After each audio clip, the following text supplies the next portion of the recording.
It was during those days when mother used to go to the playground every day, and she used to receive visitors, those who wanted to see her, in the evenings just before the march past. She would come and stand at the door sill near where there is the map in relief, and someone would take the particular visitors in a queue, introduce them to her. And mother describes that one of these parties, rich people, and as it often happens in India, quite corpulent, they were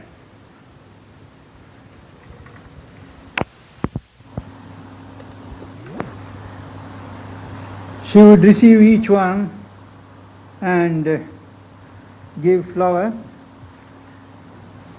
At that time, after the gents, mother describes there was a lady, fat one, and as she was bending down to, as is customary here, to make pranam, a part of the sari fold slipped and the huge belly was exposed to sight.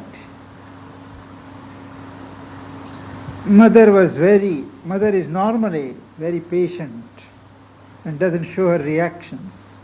But she said at that time she had a very sharp reaction. She saw in that exposed part a very concentrated form of greed. And it was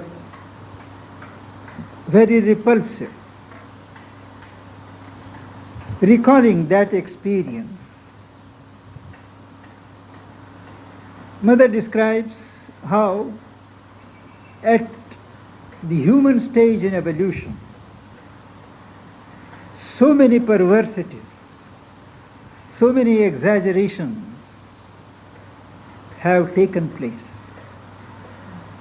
For instance, an animal, as things go, it takes what it wants and leaves it there. It never overeats. But we can hardly say that of human beings. There is, apart from a physical greed, there is a mental greed. A greed to appropriate things even when they do not belong to oneself. While studying the yoga aphorisms of Patanjali, we have seen how there is a specific direction to the seeker, that he must not cast eyes, covetous eyes, on things that do not properly belong to him.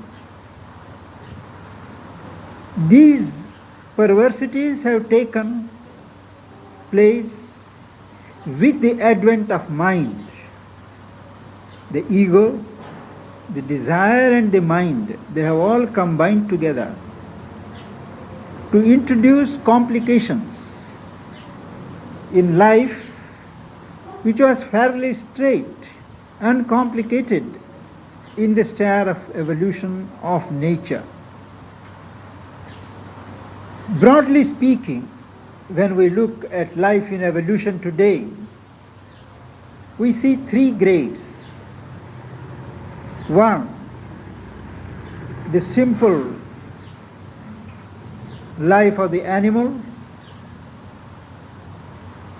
the complicated life of the average humanity, complications that have brought in lot of suffering, pain, problems of evil and destiny. And there is the third category, of those who are trying to overpass this complicated belt and open to powers or influences that negative or immobilize these perversities. What is going to be the result of the action of the new consciousness towards which humanity is progressing? Part of that humanity which is open to the higher influences and which is making conscious effort to transcend itself, that will get a big lift. The part that is drawn back as a reaction to the animal belt, it will sink towards that. But this middle part, given to suffering, pain, and sticking to it, that will be wiped out, because it has no future. If you go back to the animal stage, it is possible that by due process of further evolution you get ready for the human stage once again. So it is likely, if past history of nature's evolution is to be any guide, that part of humanity which somehow sticks to suffering, refuses to take steps to break out, that will be cast aside. And it is this prospect of part of the humanity which believes in its higher destiny, opens to the higher influence and force and consciousness, the prospect of its being uplifted into a higher dimension, that is really at the root of certain traditions which speak of redemption by faith. Faith in the higher destiny, not the type of faith which evangelists or missionaries speak of, but this has nothing to do with religion. Faith in the divine, faith in the higher destiny, that itself creates a force for the upliftment of those who believe, those who have faith. The difference between man and the animal creatures which have gone before him is this, that man can look at himself and assess the situation around himself. He looks before, he looks afterwards, anticipates, imagines, and creates a number of difficulties for himself. But the animal is concerned with just the moment. It doesn't look back. It doesn't look for tomorrow. It is satisfied with what is just before it. If you see some species trying to provide for themselves against the rainy day, it is not as a result of individual understanding and individual working of the mind, but the suggestion of the spirit of the collective species. Each species, the ant world, the snake world, and so on, they have got a presiding genius. And they look after the evolution. These geniuses or presiding spirits, they look after the evolution of the particular species. And it is they who give the instinctive guidance to the individual members of the species. Individually, an ant cannot do what we admire an ant doing. It is a collective spirit that suggests.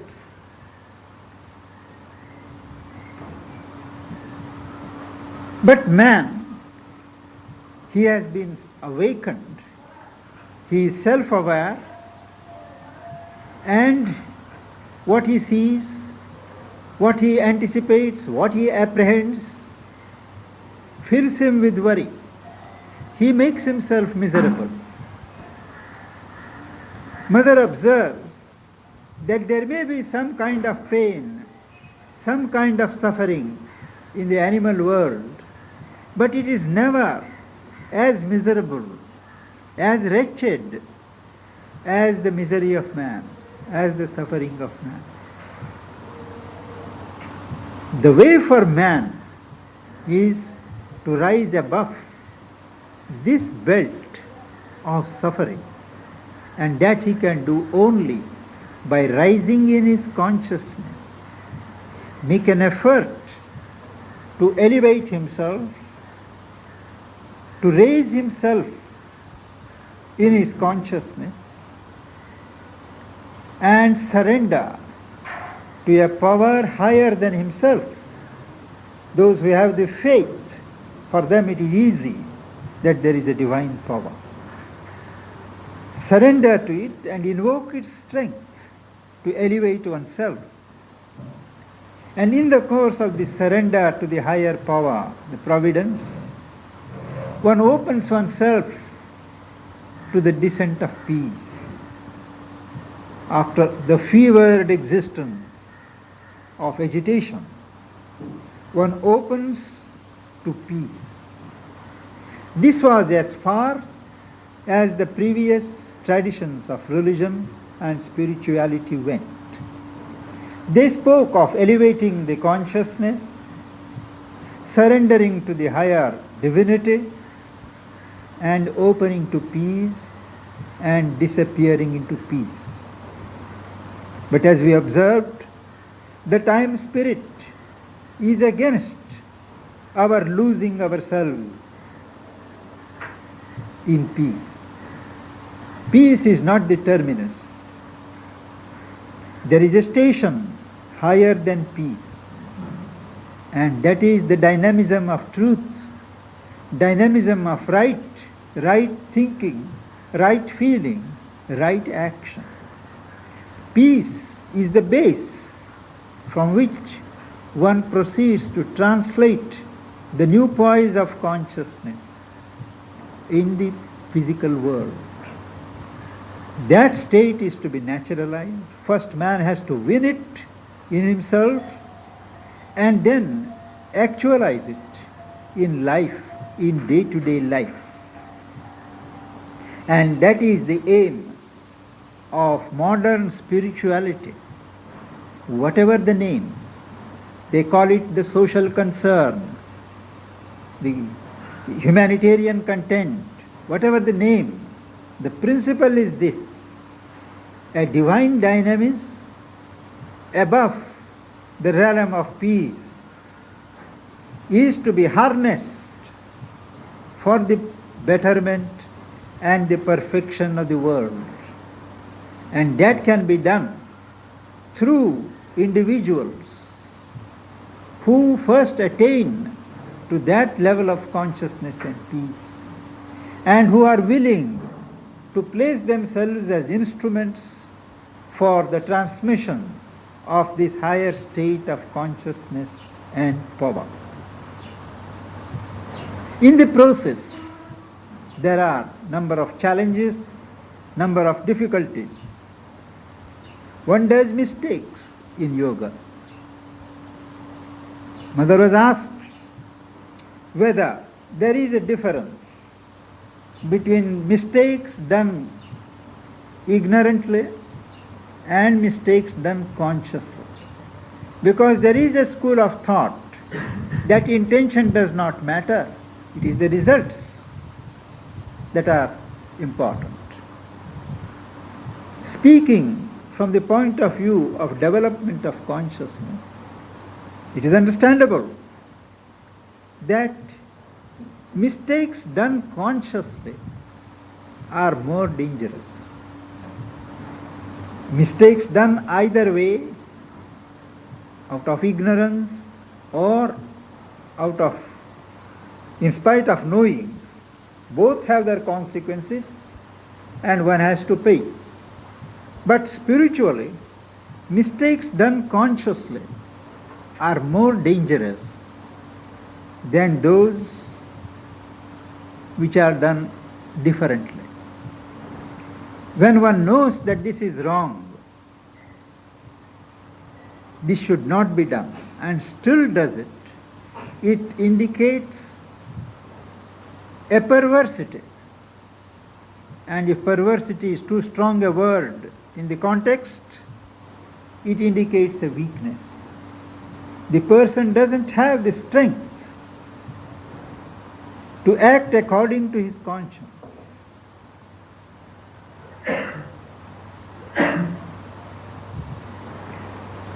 And from a deeper point of view, to plead one's weakness is insincerity.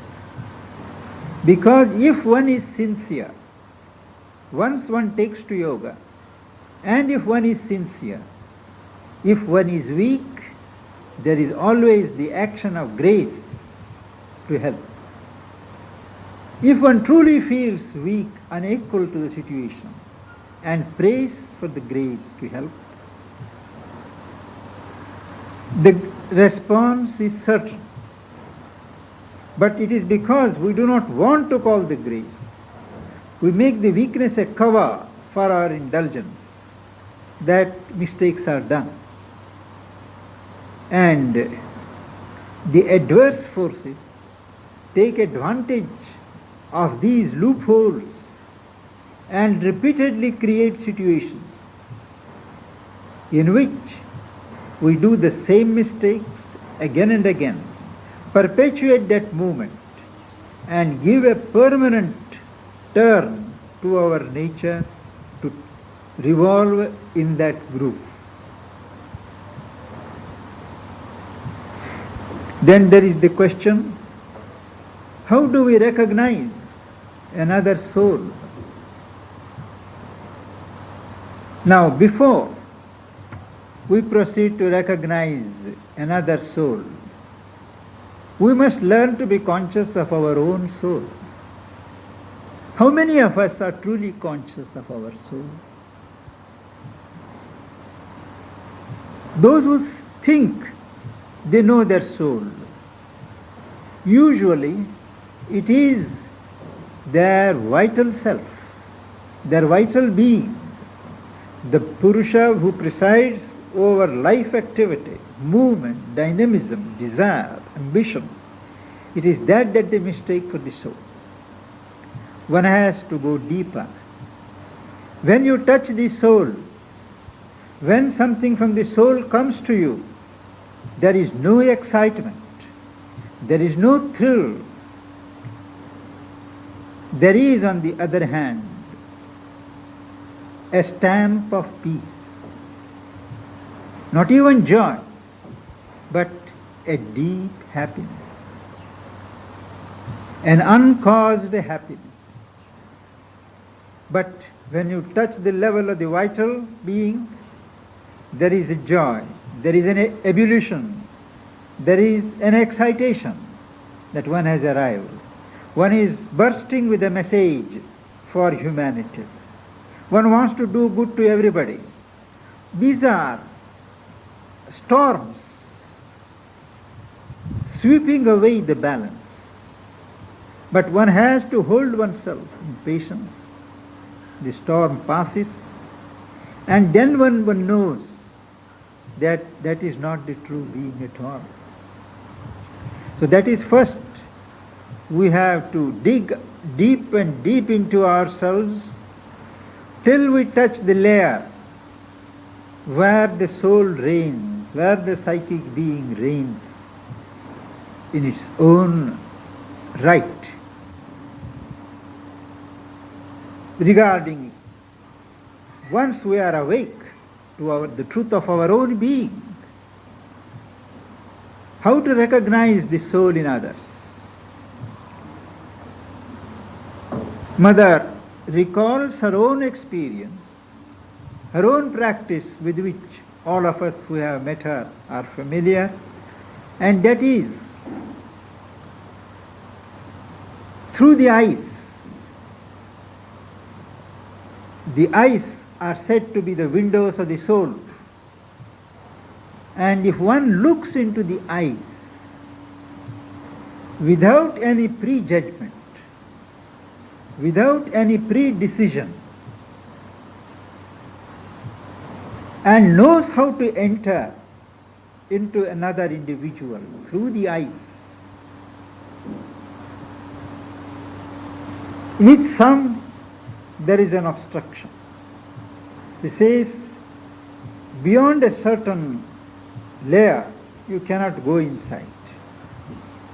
With some, there is a steady opening, and you can go deeper and deeper and contact the soul. The sign that you have contacted the soul, either in the other person or when you look into yourself, is that the sense of eternity, the sense of timelessness appears, because the soul is a portion of the eternal. So when you arrive at the soul level in another or in oneself, you live for that moment at least in eternity.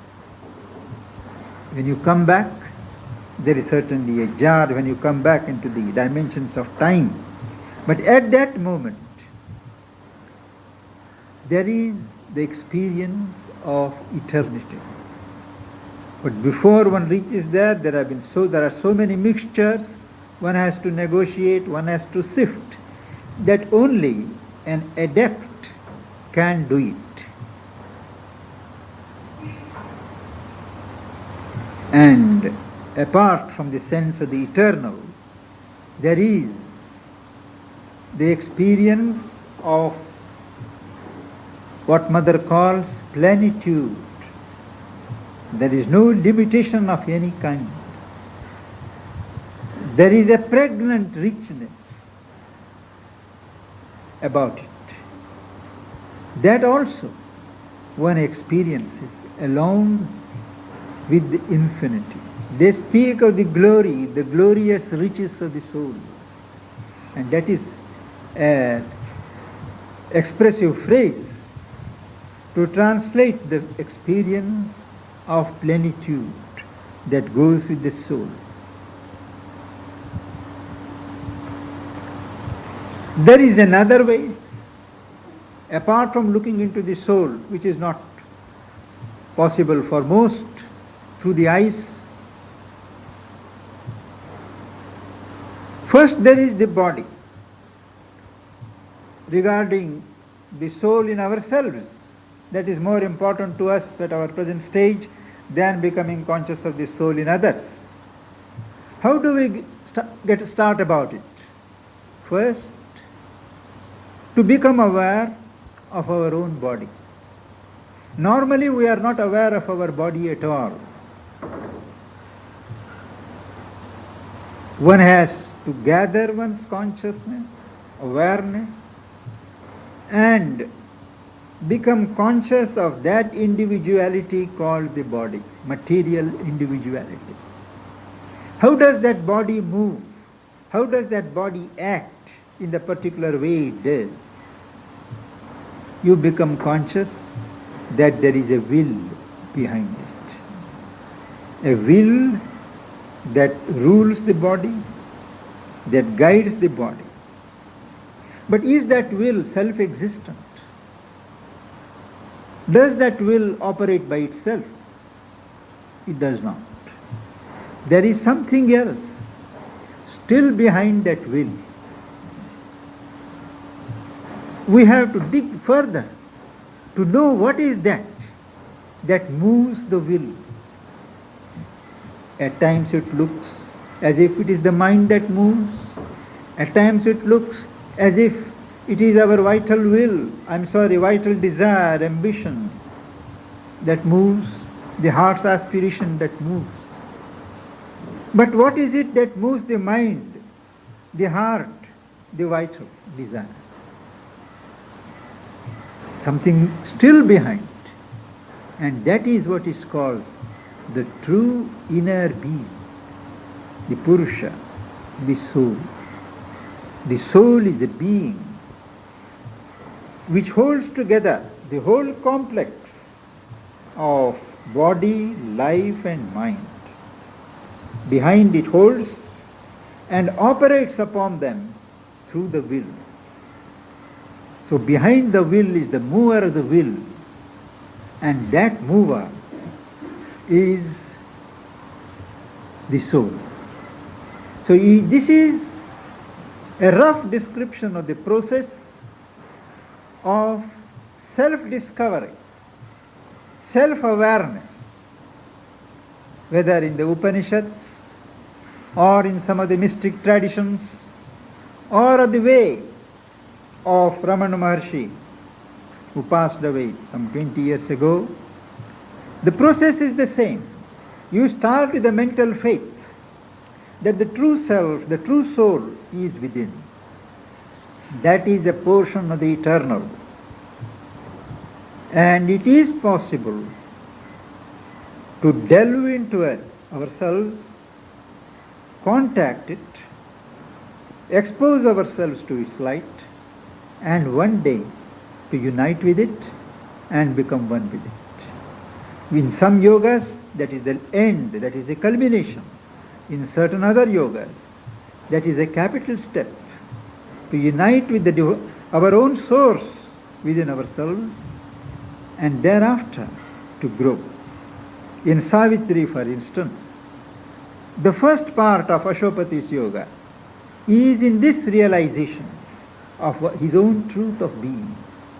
Thereafter, making that as the base, he ascends the stairs of existence. It is the spiritual yoga. If the first is maybe called the psychic yoga, this may be called the spiritual yoga, in which he throws open the various regions and realms of the spiritual being, individual and collective. Speaking of this ascent of consciousness, which is best done after we have discovered the source of consciousness within ourselves. Yesterday we were discussing about the next step in evolution.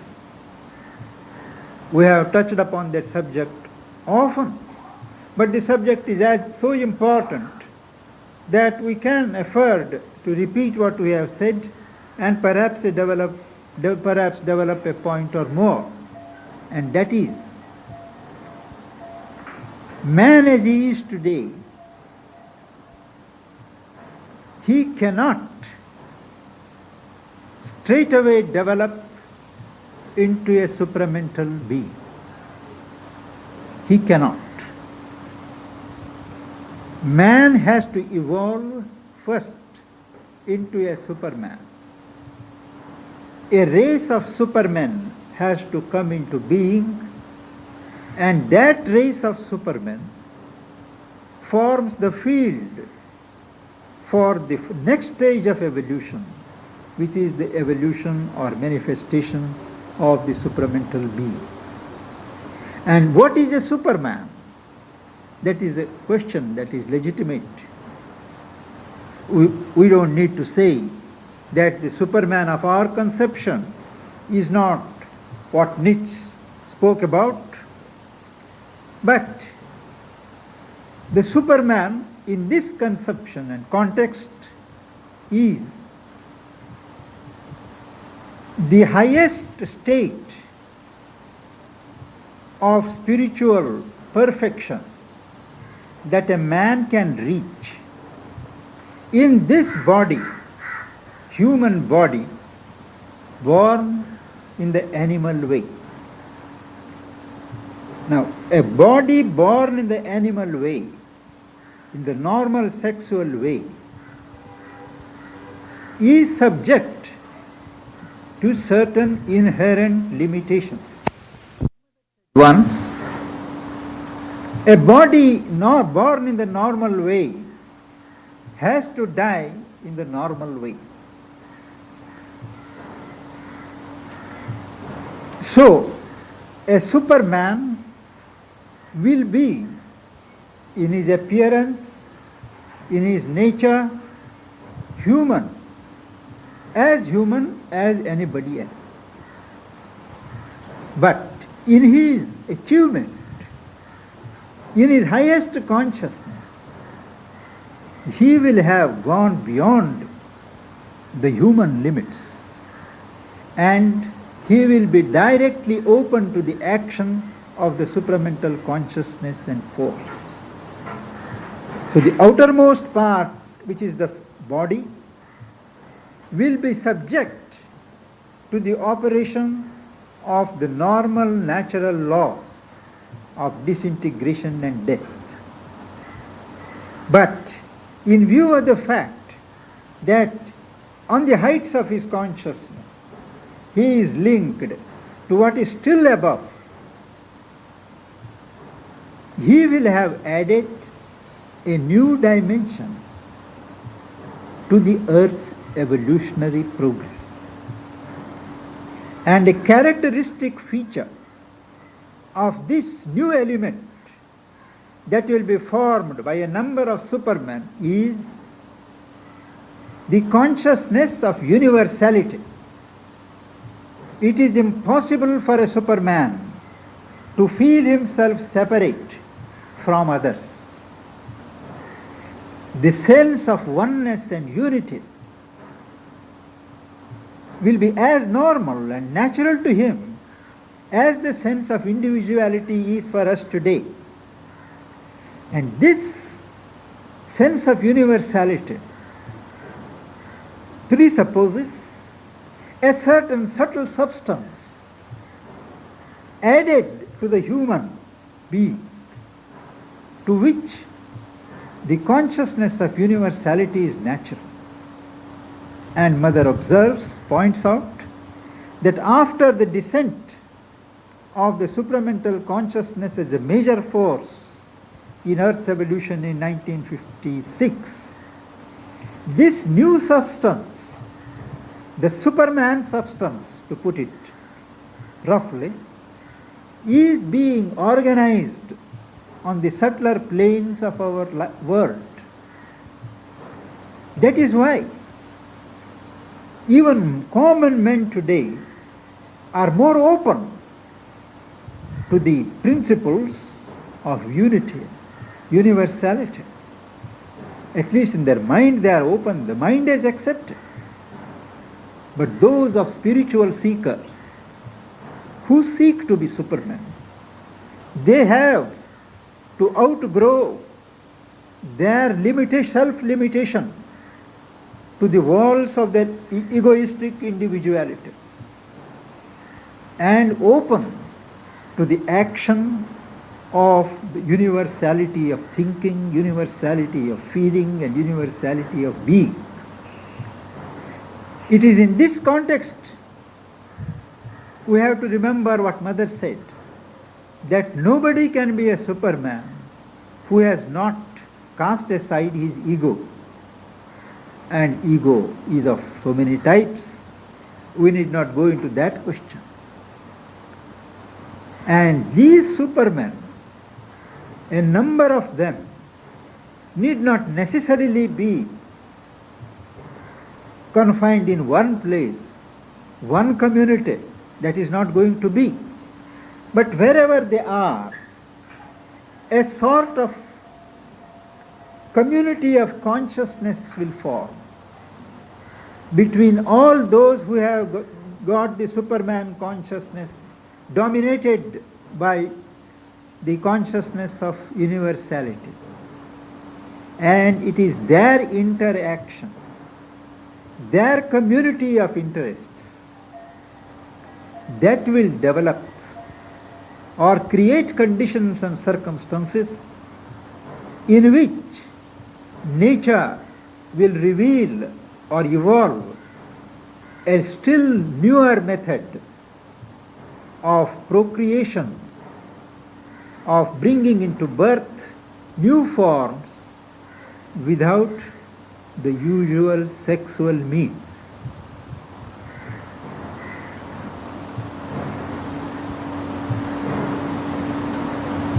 Yesterday, the gentleman has not come here. He asked that naval officer whether Superman will not, he said Superman will not die. Superman, as Superman, till it is the supramental beings who won't die. The Superman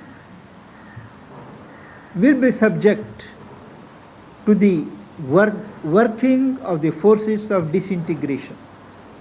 All that can be said is that he will be in a position to control, not to avert, but to control the passage of age and fix when he will die, when the consciousness develops.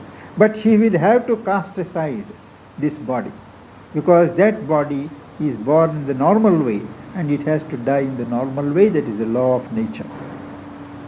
But it is these rays of Superman, what Mother calls, Sri Aurobindo calls the intermediate rays, that will form the background against which the new rays of supramental beings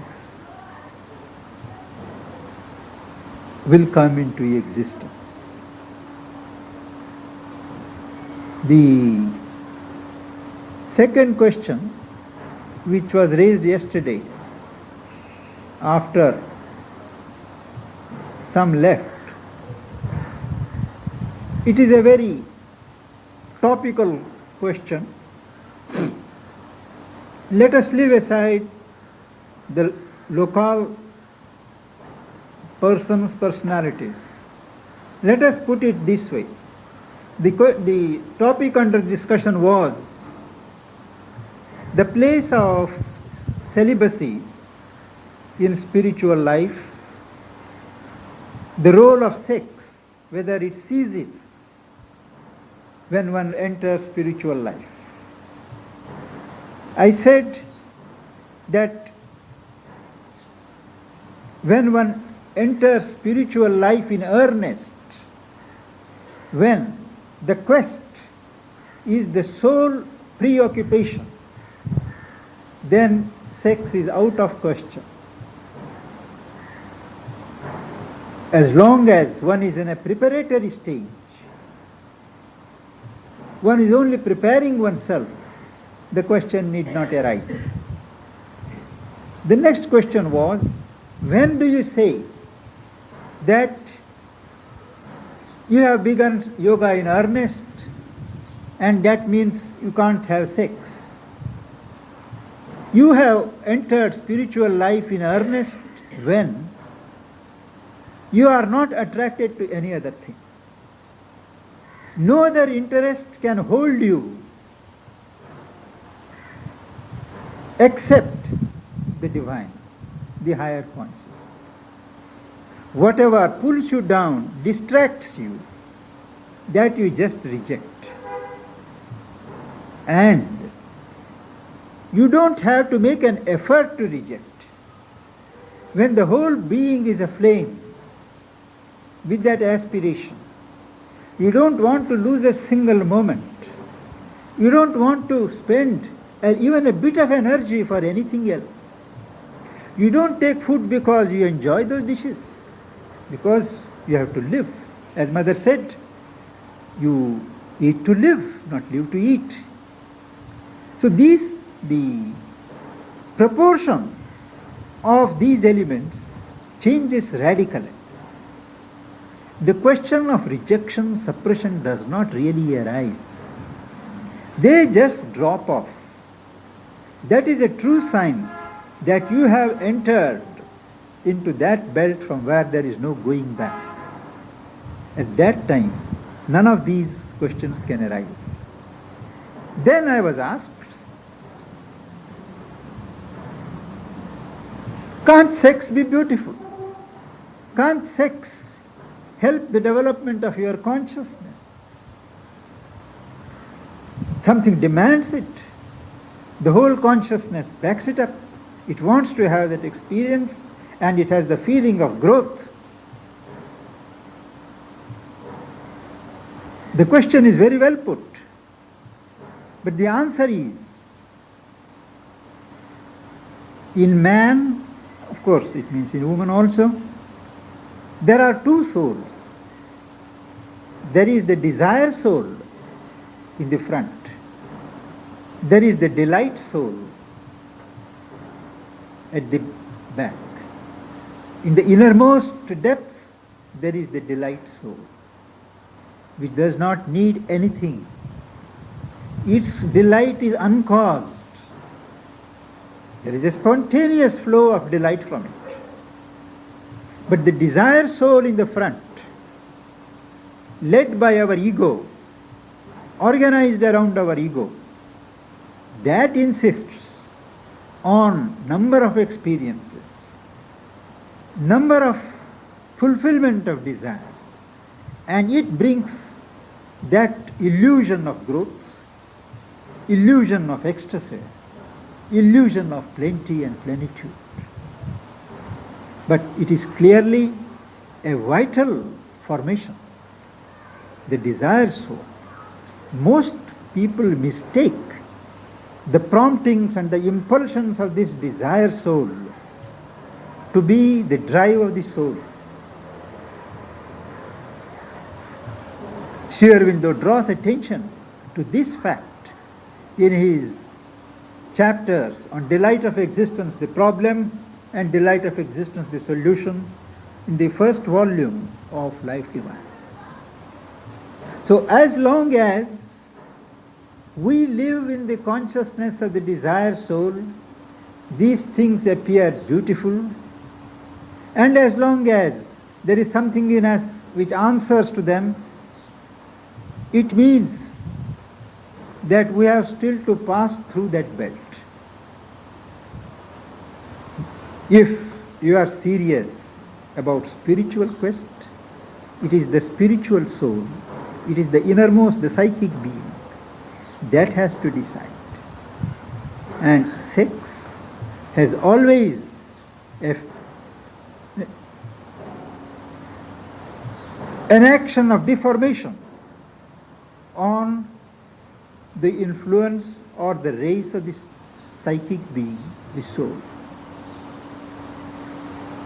There is no guilt, no sin from a spiritual point of view in sex.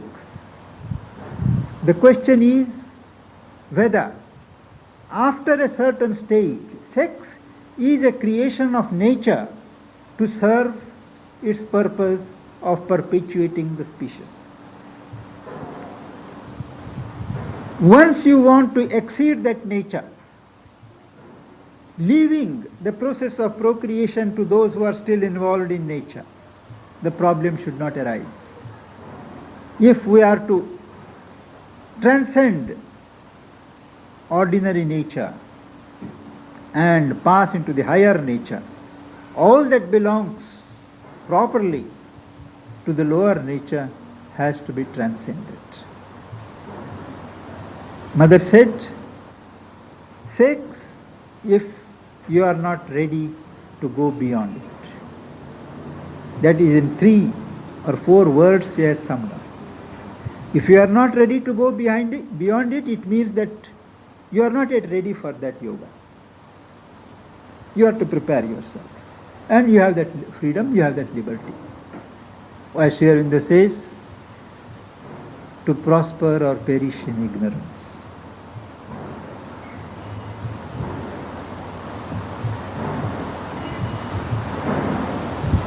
Back to the souls, two souls contacting each other. Will both souls feel that sense of eternity, or can one feel it and the other not be conscious? No, desire soul has no sense of eternity at all. Desire soul is always bound up with the body. But then that. earlier you were speaking about souls. Yes. My soul contacting your soul. Yes. Yes. Will both of us be conscious of eternity? No, not you. Supposing I happen to be the person who is looking into you. I happen to have a little more of that capacity to probe into you and see. The evidence for me that I have contacted your soul is that from you I get the response of plenitude and eternity. Regardless of the negotiation. Regardless of whether you are aware of it or not, because most of us when we went to Mother, we were never aware that every day she used to see us, but we knew she was contacting something. But we didn't every day have that experience every day. Occasionally, yes. We did have some glimpse of being above everything when she was looking, but it was not every day. She did the same thing every day. Obviously, she felt the same thing, but on our side, it was not so. But there have been many cases when people have felt the liberating touch which altered their whole lives when she contacted their soul.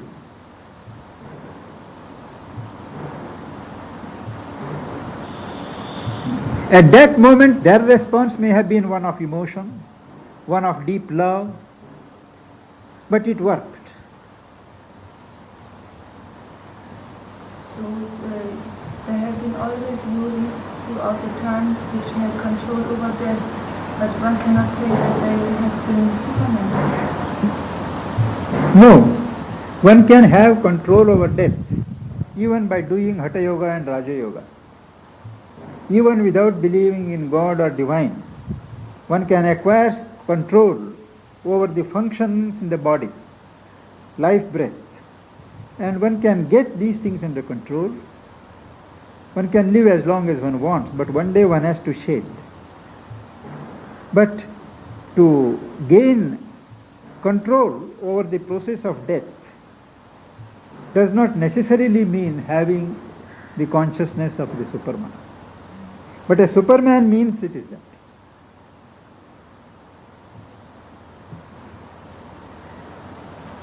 In Mahabharata, Duryodhana says, Janami Dhamam Natame Pravritti. Is it an instance of a conscious mistake or a conscious mistake or it is being on the threshold? In the whole context, these are one of the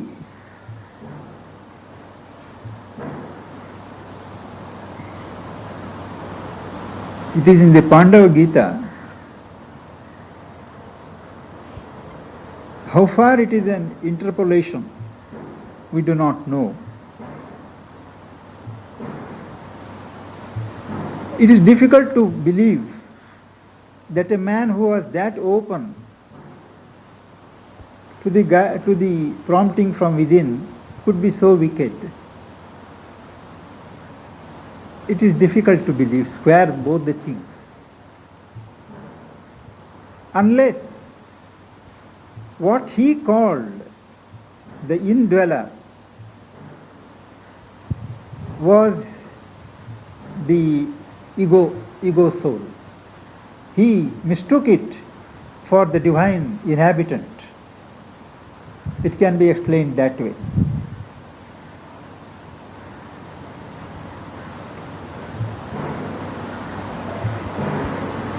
And such mistakes are very common.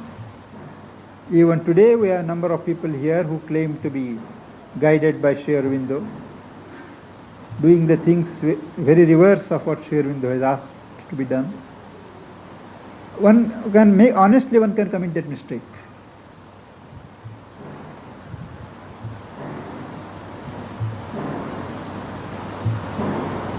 How to guard oneself against that? Sincerity. One always knows if one is sincere, whether one is right or wrong. And if one is truly sincere, even if your own capacity is not enough, something happens, some situations develop, some contacts develop, by which it is pointed out to you. That is the action of the grace.